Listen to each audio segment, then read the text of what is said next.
Olá, queridos, a graça e a paz, aqui Janis Clay Bessa novamente falando, e hoje nós vamos falar sobre um assunto que muitas pessoas têm dúvidas, viu, sobre esse assunto.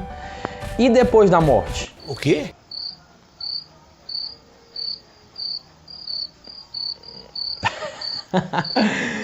Vamos lá.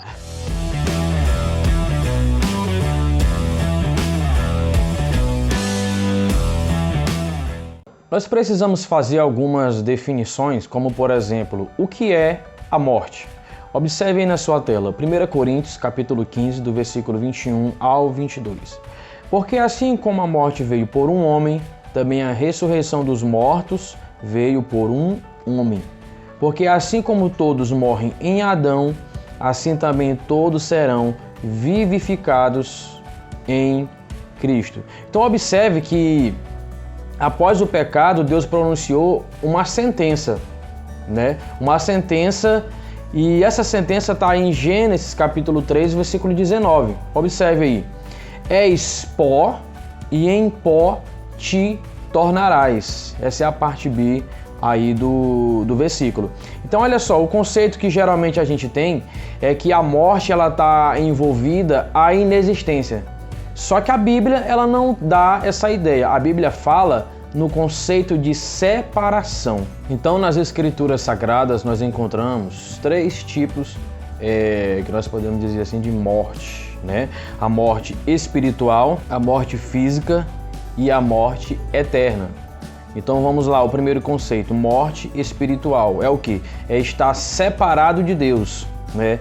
Por ocasião aí do pecado. Acompanha comigo aí na sua tela. Aí em Isaías, no capítulo 59, versículo 2, diz assim: mas as vossas iniquidades fazem separação entre vós e o vosso Deus, e os vossos pecados encobrem o seu rosto de vós, para que não vos ouça. Observe esse outro texto, Efésios capítulo 2, do 1 ao 3. E vos vivificou, estando vós mortos em ofensas e pecados, em que noutro tempo andastes segundo o curso deste mundo, segundo o príncipe das potestades do ar, do espírito que agora opera nos filhos da desobediência, entre os quais todos nós também antes andávamos nos desejos da nossa carne,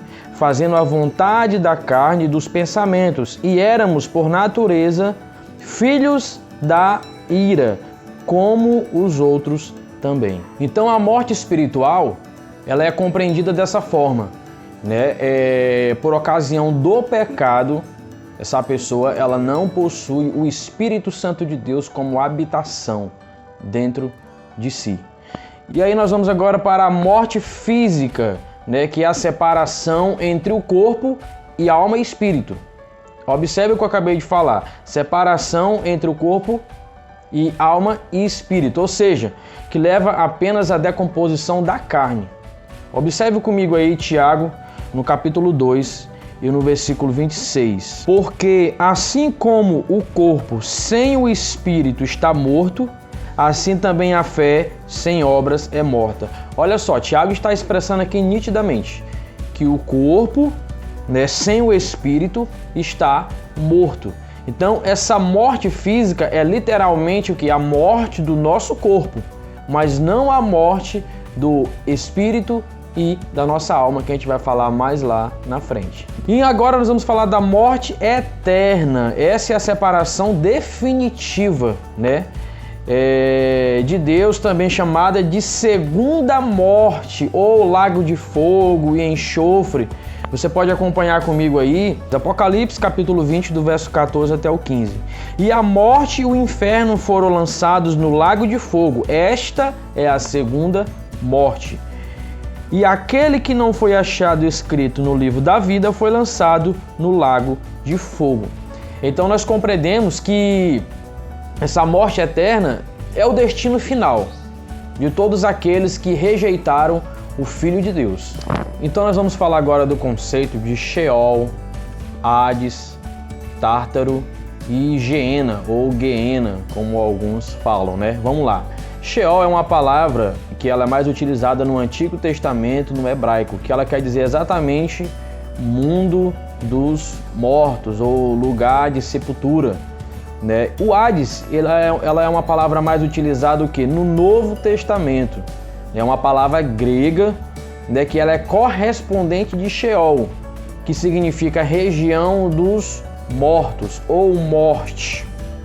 E vem após aí Tártaro, né, que essa palavra é grega, que ela significa exatamente abismo, lugar de prisão, onde os anjos que pecaram aguardam, né, o juízo do grande dia, como diz lá em 2 Pedro, no capítulo 2 e versículo 4, e em Judas, no capítulo 1, versículo 6. O Tártaro pode ser também compreendido como o abismo mais profundo do Hades. Então, esse é o entendimento sobre Tártaro. E aí, Geena, ou Geena, como alguns falam, no grego, é designada originalmente o Vale de Hinnom, ao sul de Jerusalém, aonde o lixo, os animais mortos da cidade eram jogados e queimados. É um símbolo apropriado aqui para descrever o perverso e a sua destruição futura no lago de fogo e enxofre, que nós chamamos aí de segunda morte eterna. O espírito, a alma e o corpo vão para lá, para o lugar, né, de tormento, que é o lugar eterno. Então o Geena aí já deu para você entender que não tem ninguém no Geena hoje. Não tem ninguém. Quem vai ser lançado nesse local, né, vai ser Satanás, junto com todos os seus adoradores. E com certeza será aí, como a Bíblia fala, tormento eterno. Eterno. Então vamos lá, para a gente ter a compreensão dessa pergunta, e depois da morte? E depois da morte? Tem alguém que porventura esteja vivo? Né? Algumas pessoas afirmam que depois da morte a pessoa dorme, fica num estado de inconsciência, né, até a volta de Cristo, ou está consciente. Tem muitas dúvidas que surgem com relação a esse assunto. Então nós vamos aqui ler Lucas capítulo 16, do 19 ao 31. Tá bom? Segura as pontas aí, porque não tem como a gente falar desse assunto sem explorar, falando dos versículos, porque Bíblia interpreta a Bíblia. Essa é uma regra, né, da interpretação bíblica, da hermenêutica. Bíblia interpreta a Bíblia. Então nós não podemos afirmar nada aqui sem ter base bíblica para comprovar o que está sendo falado. Lucas 16, 19 e 31. Ora, havia um homem rico e vestia-se de púrpura e de linho finíssimo, e vivia todos os dias regalada e esplendidamente. Havia também um certo mendigo chamado Lázaro, que jazia cheio de chagas à porta daquele, e desejava alimentar-se com as migalhas que caíam da mesa do rico, e os próprios cães vinham lamber-lhe as chagas. E aconteceu que o mendigo morreu e foi levado pelos anjos para o seio de Abraão, e morreu também o rico e foi sepultado. E no inferno ergueu os olhos, estando em tormentos, viu ao longe Abraão e Lázaro no seu seio, e clamando disse: Pai Abraão, tem misericórdia de mim, e manda a Lázaro que molhe na água a ponta do seu dedo, e me refresque a língua, porque estou atormentado nesta chama. Disse, porém, Abraão: Filho, lembra-te de que recebestes os teus bens em tua vida, e Lázaro somente males, e agora este é consolado, e tu atormentado. E além disso, está posto um grande abismo entre nós e vós, de sorte que os que quisessem passar daqui para vós não poderiam, nem tampouco os de lá passar para cá. E disse ele: Rogo-te, pois, ó Pai, que o mandes à casa de meu pai, pois tenho 5 irmãos, para que lhes dê testemunho, a fim de que não venham também para este lugar de tormento.